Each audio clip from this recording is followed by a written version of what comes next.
భారత్ ప్రజా రైతు సంక్షేమ సంఘం నుండి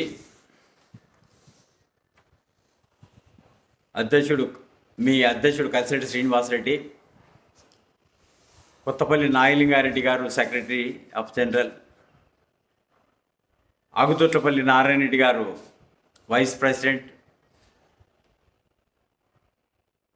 ఉప వైస్ ప్రెసిడెంట్, బసంపల్లి నాగరాజు గారు గో ఆధారిత వ్యవసాయం,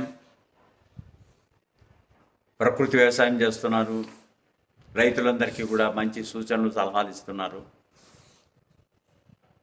మరి అదేవిధంగా జాయింట్ సెక్రటరీ గరుడ సెక్రటరీ గారు, ఆయన ఒక రైతు.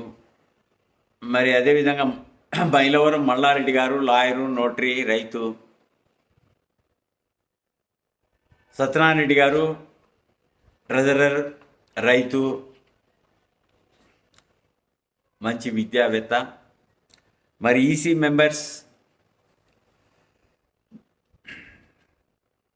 దేవేందర్ రెడ్డి గారు గో ఆధారిత వ్యవసాయం, ఎల్ఐసి చంద్రశేఖర్ గారు రైతు,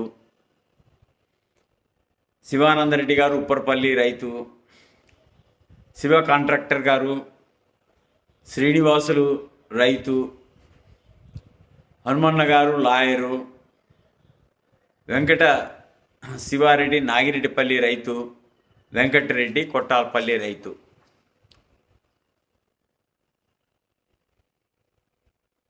మొన్న ఒక వీడియోలో చెప్పాను, ప్రస్తుతం మార్కెట్ విధానం గురించి ఒక చిన్న వీడియో తీస్తామని. మరి రైతులకు, ప్రజలందరికీ నమస్కరిస్తూ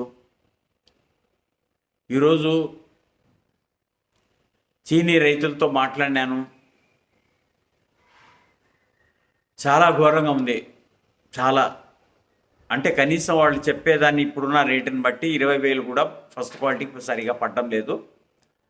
మాకు పెట్టుబడి 20,000 దాడుతూ ఉంది ఎకరాకి మాకు 20,000 కూడా అంటే 20,000 దాడుతుంది అంటున్నారు. అంటే వాళ్ళు మాకు సరిగ్గా ఇప్పుడు వచ్చే అమౌంట్ అయితే మా కనీసం పెట్టుబడులకు కూడా చాలడం లేదంటున్నారు. కాబట్టి మేము ఇంతకుముందే 3 సంవత్సరాల నుంచి కూడా కోరుతున్నాం ప్రభుత్వాన్ని, మినిమం ఫస్ట్ క్వాలిటీ 50,000 షూట్ లేకుండా, సెకండ్ క్వాలిటీ 45,000 రూపాయలు, థర్డ్ క్వాలిటీ 40,000 రూపాయలు వేస్తేనే రైతుకు గిట్టుబాటు అవుతుంది. మరి ఎందుకు ప్రభుత్వాలు దీన్ని నిర్లక్ష్యం చేస్తున్నాయి? రైతులు చాలా ఇబ్బందుల్లో ఉన్నారు. ఇంతకుముందు ఎన్నో వీడియోలో పెట్టాను. సుమారుగా ఈ 40 సంవత్సరాల్లో గిట్టుబాటు ధర లేక 6 లక్షల మంది రైతుల పైన చనిపోయినారు. ఈరోజు కూడా ఇబ్బందుల్లో ఉన్నారు, చనిపోతున్నారు అక్కడక్కడ భారతదేశంలో. కాబట్టి ఇకనైనా కూడా ప్రభుత్వాలు ఆలోచన చేసి, అంటే అనంతపూర్ మార్కెట్కి 1000 టన్నుల కన్నా ఎక్కువ వస్తే డౌన్ అవుతుందని అక్కడ వ్యాపారస్తులు చెప్తున్నారంట. మళ్ళీ ఈ అగ్రికల్చర్ ఆఫీసర్స్ దీన్ని వెంటనే ఏం చేయాలంటే, ఎక్కడెక్కడైతే చీనికాయలు పండిస్తున్నారో రైతులకి ఇన్స్ట్రక్షన్స్ ఇవ్వండి. అయ్యా మీరు మరి నెక్స్ట్ కొండబోదురు కాయలు ఇప్పుడు ఎక్కువైతే అక్కడ మీ ధర తగ్గిపోతుందని చెప్పేసి ఇన్స్ట్రక్షన్స్ ఇవ్వాలని చెప్పేసి మేము అగ్రికల్చర్ ఆఫీసర్ని కోరుతున్నాం. ముఖ్యంగా కలెక్టర్ గారికి నమస్కరిస్తూ దీన్ని రేటును ఏ విధంగా అయినా కానీ పెంచడానికి ప్రయత్నించాలని చెప్పేసి మేము కోరుతున్నాం. అందులో అక్కడ ఓపెన్ యాక్షన్ లేకుండా రైతులకు మోసం జరుగుతుంది. మేము 3 సంవత్సరాల నుంచి కూడా మొత్తుకుంటున్నాం, అయ్యా ఓపెన్ యాక్షన్ పెట్టండి, రైతులకు తెలియాలి, మీరు ఏం రేట్ అమ్ముతున్నారు ఏమైనా తెలియాలని చెప్పేసి చెప్తున్నాం. ఎవరు కూడా అక్కడ పట్టించుకోవడం లేదు. మరి కేంద్ర రాష్ట్ర ప్రభుత్వాలు ఆలోచన చేసి, ఇప్పుడున్న గవర్నమెంట్ కూడా ఆలోచన చేసి ఖచ్చితంగా రైతుల ముందరే ఓపెన్ యాక్షన్ పెట్టాలని చెప్పేసి మేము భారత్ ప్రజా రైతు సంక్షేమ సంఘం నుంచి ప్రభుత్వాన్ని కోరుతున్నాం.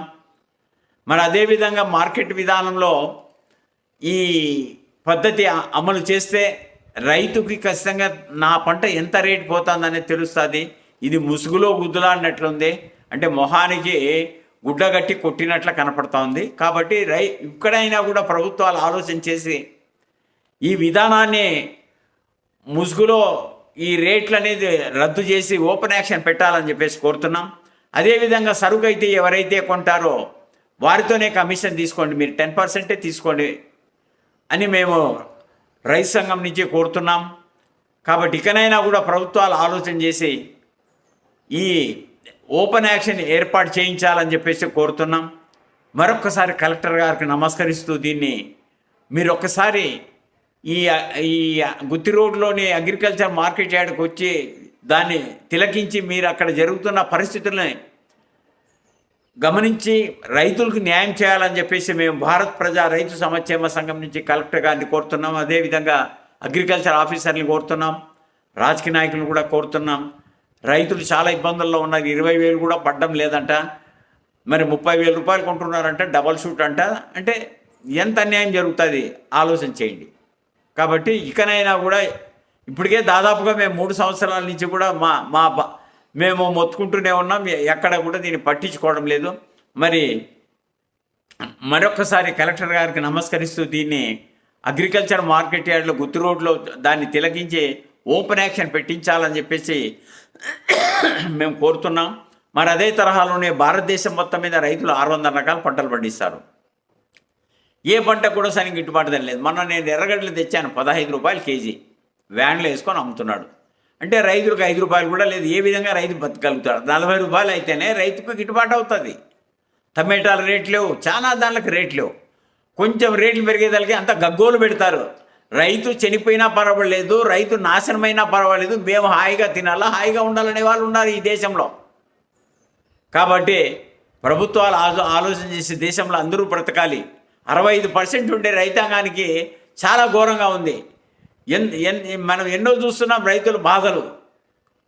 కాబట్టి ఇకనైనా కూడా గవర్నమెంట్ ఆలోచన చేసి ప్రతి పంటకు గిట్టుబాటు వచ్చే మార్గాలు ఉన్నాయి మన దగ్గర. ఫర్ ఎగ్జాంపుల్ మీకు ఒకటే చెప్తున్నాను, ఇప్పుడు ఎర్రగడ్డ రేట్ లేదు. ఎర్రగడ్డ 40 రూపాయలు ఉంటేనే రైతు గిట్టుబాటు అవుతుంది. మరి 140 కోట్ల మందికి ఎన్ని ఎర్రగడ్డలు కావాలా, ఎక్స్పోర్ట్ చేయడానికి ఎంత కావాలా, అంతే పండిస్తే ఖచ్చితంగా గిట్టుబాటు అవుతుంది. అట్లా 600 రకాల రైతులు పంటలు పండిస్తున్నారు. ప్రతి పంటకు కూడా ఆ విధంగా రేట్ ఇస్తే అందరూ ఏదో మీరు ఏది చెప్తే గవర్నమెంట్ అదే పండిస్తారు. ఇప్పుడు అమెరికాలో కూడా సిస్టమ్ అదే ఉందని చెప్తున్నారు. కాబట్టి భారతదేశంలో కూడా ఖచ్చితంగా దీన్ని అమలు చేయిస్తే 1 సంవత్సరం లోపల ప్రతి రైతు బాగుపడతారు. అదేవిధంగా నదులు అనుసంధానం చేస్తే ప్రతి రైతు కూడా నీళ్ళు ఇవ్వని